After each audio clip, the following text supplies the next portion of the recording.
Anitha Pushpavanamkuppusamy Viha YouTube channel அன்பர்கள் அனைவருக்குமே அன்பான வணக்கம். நம்முடைய YouTube சேனலில் தொடர்ந்து பல பதிவுகளை பார்த்துக்கிட்டு வரோம். இன்றைக்கு இந்த பதிவில் 2022ஆம் ஆண்டிற்கான ஆடி கிருத்திகை பற்றி பார்க்க போகிறோம். அதற்கு முன்பாக இன்றைக்கு பிறந்தநாள் மற்றும் திருமண நாள் காண இருக்கின்ற அனைவருக்குமே என்னுடைய வாழ்த்துகள். உங்களுடைய வாழ்க்கையில் நீங்கள் அனைத்து நலங்களும் வளங்களும் கிடைக்கப்பெற்று நீடூழி வாழணும்னு நான் முருகன்கிட்டேயே பிரார்த்திக்கிறேன். இந்த காணொலியை காண்கின்ற அனைவருக்குமே இந்த நாள் இனிய நாளாக அமையட்டும். ஆண்டுதோறும் நம்முடைய யூடியூப் சேனலில் ஆடி கிருத்திகை பற்றி பல செய்திகள் பார்த்துட்டோம். ஆடி கிருத்திகைனாலே முருகப்பெருமானுக்குரியது, அதற்கு விரதங்கள் எப்படி மேற்கொள்ளணும் அப்படின்ற செய்தியெல்லாம் பார்த்துருக்கோம். இந்த ஆண்டு இந்த ஆடி கிருத்திகைக்குரிய பதிவில் நம்ம எந்த நேரத்தில் முருகப்பெருமானை வணங்கினால் சிறப்பு மற்றும் தேதி இன்னும் பிற செய்திகளை பற்றி பார்க்கலாம். முருகப்பெருமானுக்கு உரிய திதி அப்படின்னு எடுத்துட்டோம்னா ஷஷ்டி, நட்சத்திரம் அப்படின்னு எடுத்துட்டோம்னா கிருத்திகை. முருகப்பெருமானுக்கு கிருத்திகை நட்சத்திரம் ஏன் பிடிக்கும்ன்றது எல்லாருக்கும் தெரிஞ்ச செய்தி தான். இருந்தால் கூட சொல்கிறேன். கார்த்திகை பெண்கள் இவரை எடுத்து வளர்த்த காரணத்தினால முருகப்பெருமானுக்கு கிருத்திகை நட்சத்திரம்னா ரொம்ப பிடிக்கும். அவருக்கு உரிய நட்சத்திரமாகவே இது அமையப்பட்டிருக்கு. இது சிவபெருமானால் கொடுத்த ஒரு கௌரவம் கார்த்திகை பெண்களுக்கு. மாதந்தோறும் முருகப்பெருமானுக்குரிய ஷஷ்டி திதி வருது, கிருத்திகை நட்சத்திரம் வருது. இந்த நட்சத்திரங்களில் திதியில் முருகப்பெருமானை வழிபட்டோமையானால் வாழ்க்கையில் இருக்கக்கூடிய தடங்கள் அனைத்துமே விலகி வெற்றி கிடைக்கும். இன்னொன்று, குழந்தை பேர் இல்லாதவர்கள் தொடர்ந்து முருகப்பெருமானை வணங்கிக்கிட்டு வரணும். இது எல்லாம் நம்ம கடந்த பதிவுகள் எல்லாம் பார்த்துருக்கோம். ஆனால் புதுசாக யாராவது சப்ஸ்கிரைபர்ஸ் வந்தாங்கன்னா அவங்க என்ன சொல்ல வர்றாங்க அப்படின்னு பார்த்து ஒன்றுமே சொல்லலைன்னு வைங்களேன், அடடா ஒன்றுமே சொல்லாமல் போயிட்டாங்களே அப்படின்னு நினைப்பாங்கன்ற காரணத்துக்காக சின்னதாக அங்கங்கே நான் தொட்டு காமிக்கிறேன். மாதந்தோறும் முருகப்பெருமானுக்குரிய நட்சத்திரத்திலேயும் திதியிலையும் நம்ம வணங்கிக்கிட்டு வந்தால் கூட வருடத்தில் வருகின்ற 3 நாள்கள் மிகவும் முருகப்பெருமானுக்கு பிடித்த நாளாக கருதப்படுது. அது என்னன்னு பார்த்தீங்கன்னா ஆடி கிருத்திகை, கார்த்திகை மாதத்தில் வரக்கூடிய கிருத்திகை மற்றும் தை கிருத்திகை. இந்த நாள்களில் முருகப்பெருமானை வணங்கினால் கூடுதல் நன்மைகள் நமக்கு கிடைக்கும். அவருக்கு மிகவும் பிடித்தமான நாள்கள் இந்த நாள்கள். இந்த 3 கிருத்திகையிலுமே நம்ம முருகப்பெருமானை தவறாது வேண்டிக்கிட்டு வந்தோம்னா 3 கோடி கிருத்திகளை வணங்கியதாக அர்த்தம். நம்ம வாழ்க்கைக்கு சகல நன்மைகளும் கிடைக்கும். குறிப்பாக சொல்லணும்னா பதவி உயர்வு, குழந்தை பேர்வு, வெற்றி கிடைக்கும். நமக்கு வெற்றி கிடைச்சாலே எல்லாமே கிடைச்ச மாதிரி தானே. வெற்றினாலே என்ன, ஒரு விஷயம் கிடைச்சா வாழ்க்கையில் வெற்றின்னு அர்த்தமா? கிடையாது. குழந்தையும் இருக்கணும், செல்வமும் கிடைக்கணும், பதவியும் நல்லா இருக்கணும், பதவி உயர்வும் இருக்கணும். எல்லாமே கிடைச்சாதான் வாழ்க்கை வெற்றிகரமாக இருக்கும். அப்படி முழு வெற்றியும் இதில் பார்த்திங்கன்னா மனையும் கிடைக்கணும், நோய் நொடியற்ற வாழ்க்கையும் இருக்கணும். இது எல்லாமே கிடைச்சாதான் ஒருவருடைய வாழ்க்கை வெற்றிகரமான வாழ்க்கையாக கருதப்படும். இப்படி ஒரு மனிதனுடைய வாழ்க்கை வெற்றிகரமாக அமையணும்னா ரொம்ப கஷ்டப்படணும்னு அவசியம் இல்லை. முருகப்பெருமானை வணங்கிக்கிட்டு வரணும். அதிலும் குறிப்பாக நான் சொன்ன இந்த 3 கிருத்திகை நாள்களையும், கிருத்திகை நட்சத்திரம் தோன்றுகின்ற நாள்களையும் நம்ம வணங்கிக்கிட்டு வரணும். அதுலேயும் முக்கியமாக பார்த்திங்கன்னா இந்த ஆடி கிருத்திகை நாளில் நம்ம முருகப்பெருமானை வணங்கிக்கிட்டோம்னா நம்ம வெற்றிகரமாக வாழலாம், நிம்மதியான வாழ்க்கை வாழலாம்.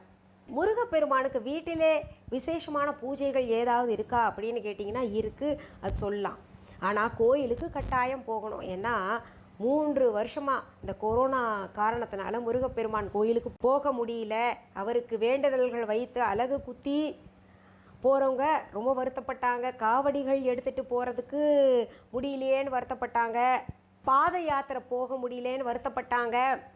அபிஷேகங்களில் கலந்துக்க முடியலேன்னு வருத்தப்பட்டாங்க. அவருடைய தரிசனம் கிடைக்காமல் நிறைய பேர் ரொம்ப வருத்தப்பட்டாங்க. ஏன்னா முருகப்பெருமானை அநேகம் பேர்கள் விரும்பி வணங்குறாங்க. உலகத்தில் வாழக்கூடிய உலகத் தமிழர்கள் அனைவருமே விரும்பி வணங்கக்கூடிய தெய்வம் முருகப்பெருமான். அதனால்தான் உலகெங்கிலும் முருகப்பெருமானுக்காக கோயில்கள் இருக்குது. இதில் இந்த மலேசியா பத்துமலை முருகன் கோயிலில் சிறப்பான விசேஷம் நடைபெறும்.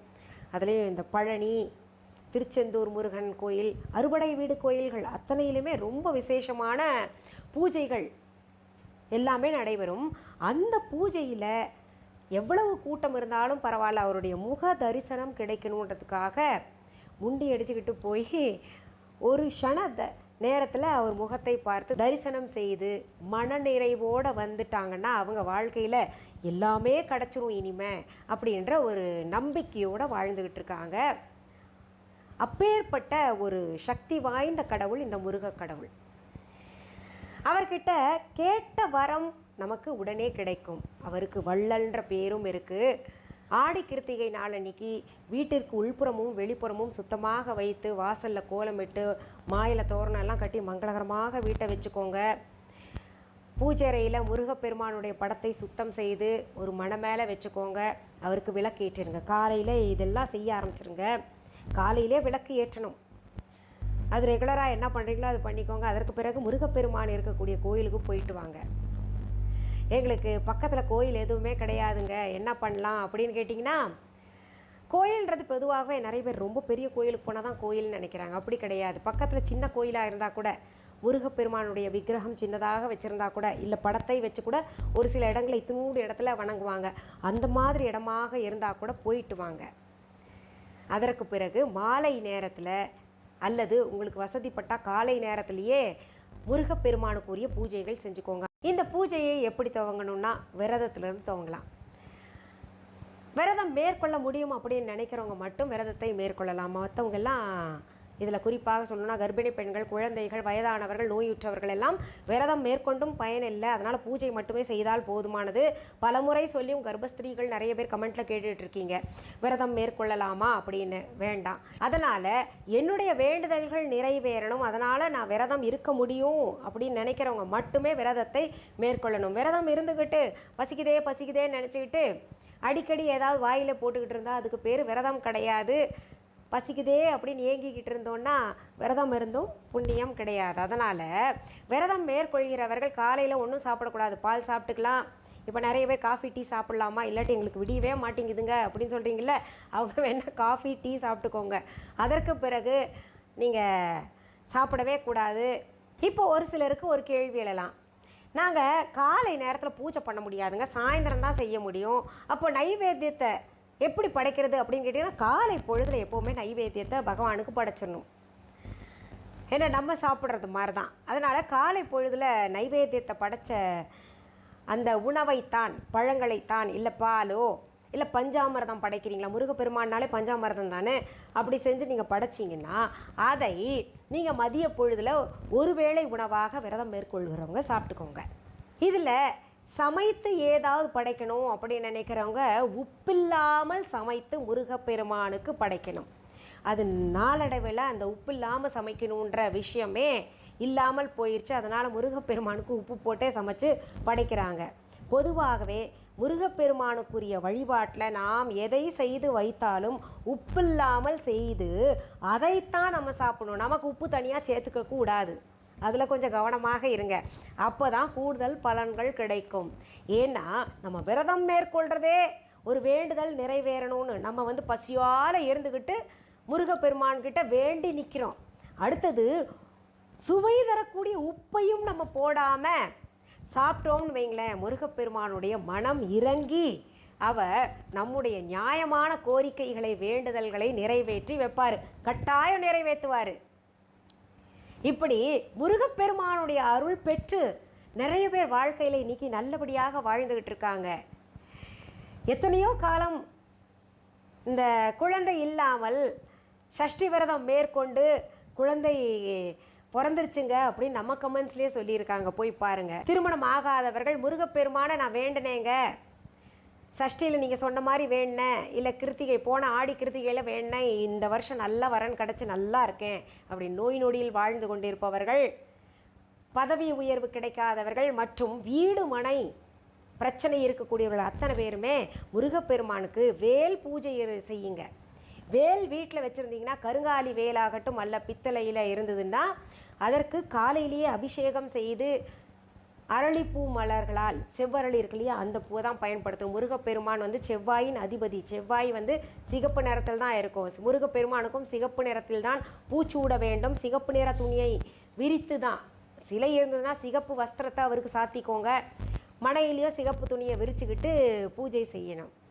அதனால் அரளிப்பூ கொண்டு முருகப்பெருமானுக்கு அர்ச்சனை செய்யலாம், வேலில் குங்குமம் கொண்டு அர்ச்சனை செய்யலாம் எந்த வேண்டுதலாக இருந்தாலும்.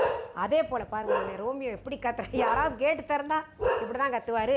என் பின்னாடி பாருங்கள் இவர் ஒருத்தர் டிம்டாப்னு புதுசாக ஒருத்தர் நாங்கள் தத்தெடுத்திருக்கோம், அவர் இருக்கார்.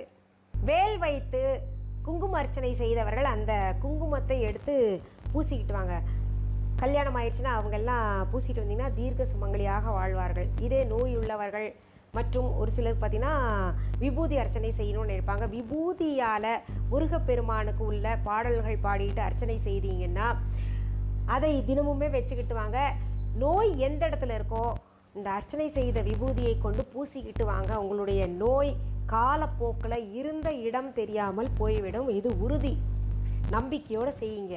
சரி, இத்தனை சொன்னீங்களே, ஆடி கிருத்திகை எந்த நாளில் வருது அப்படின்னு கேட்டிங்கன்னா 23ஆம் தேதி, ஜூலை 23ஆம் தேதி ஆடி கிருத்திகை வருது. இது 2022 இயர்க்கான பதிவு, 2022ஆம் ஆண்டுக்கான பதிவு.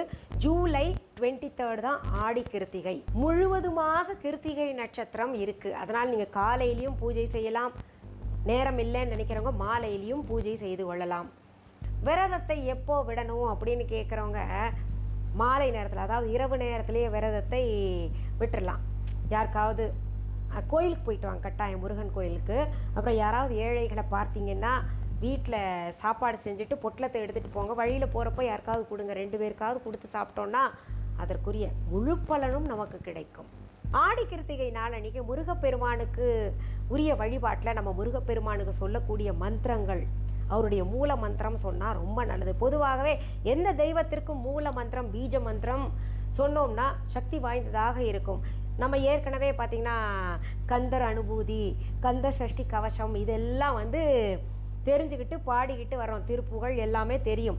ஆனால் முருகப்பெருமானுக்குரிய பீஜ மந்திரம் மற்றும் மூல மந்திரத்தை இப்போ நான் சொல்கிறேன், அதை கேட்டுக்கிட்டு அது போல் உச்சரித்து 108 முறை சொன்னீங்கன்னா கூடுதல் பலன்கள் நமக்கு கிடைக்கும். சரி, இப்போ முருகப்பெருமானுக்குரிய மூல மந்திரத்தை பார்க்கலாம். ஓம் சௌம் சரவண பவ ஸ்ரீம் க்ரீம் க்ளீம் க்ளௌம் சௌம் நமக.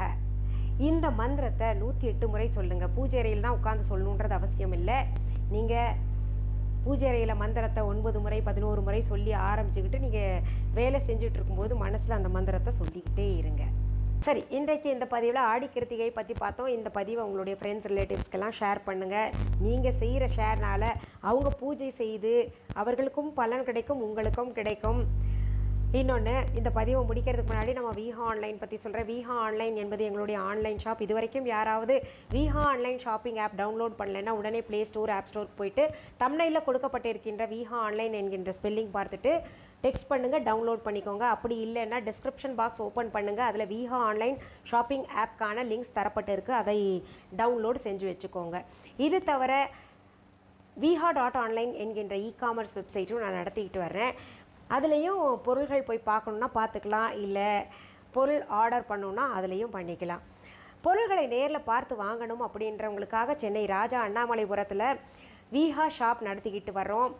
அதற்கும் phone number, address viha.online e-commerce வெப்சைட்டில் மற்றும் விஹா ஆன்லைன் ஷாப்பிங் ஆப்பில் கொடுக்கப்பட்டிருக்கு. டிஸ்கிரிப்ஷன் பாக்ஸ்லையும் இருக்குது, பார்த்துக்கிட்டு ஃபோன் பண்ணிட்டு கூட வரலாம். எங்களுடைய விஹா கடைக்கான வழி தெரியாதவங்க கூகுள் மேப்ஸில் போயிட்டு விஹா ஷாப் சென்னை அப்படின்னு டெக்ஸ்ட் பண்ணுங்கள். கூகுள் மேப் உங்களை கொண்டு வந்து எங்கள் கடையில் சேர்த்து விட்டுடும்.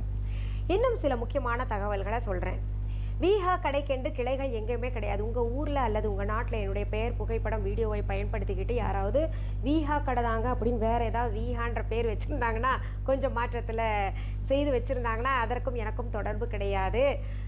அதே போல் அந்த கடையில் எந்த கடையிலையாவது என்னுடைய பொருள்கள் எங்கள் கடையிலேருந்து வாங்கிட்டு வந்து தான் உங்களுக்கு விற்பனை கொடுத்துக்கிட்டு இருக்காங்க அப்படின்னு சொன்னாங்கன்னா அதுக்கும் எங்களுக்கும் சம்பந்தம் கிடையாது.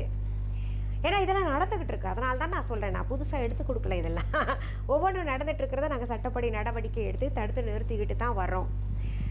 எந்த நாட்டிலையோ எந்த ஊர்லேயோ எங்கள் விஹா கடைக்கான கிளைகள் கிடையாது, பிரான்ச்சஸ் இல்லைன்றதை தெளிவாக இருங்க. இன்னொன்று, viha.online இ-காமர்ஸ் வெப்சைட் தவிர மற்றும் விஹா ஆன்லைன் ஷாப்பிங் ஆப் தவிர வேறு எந்த ஆன்லைன் ஷாப்பிங் ஆப்லேயும் எங்களுடைய பொருள்கள் விற்பனைக்கு கிடைக்காது. அப்படி விஹா அப்படின்னு பெயர் இருந்ததுன்னா அதற்கும் எனக்கும் தொடர்பு கிடையாது.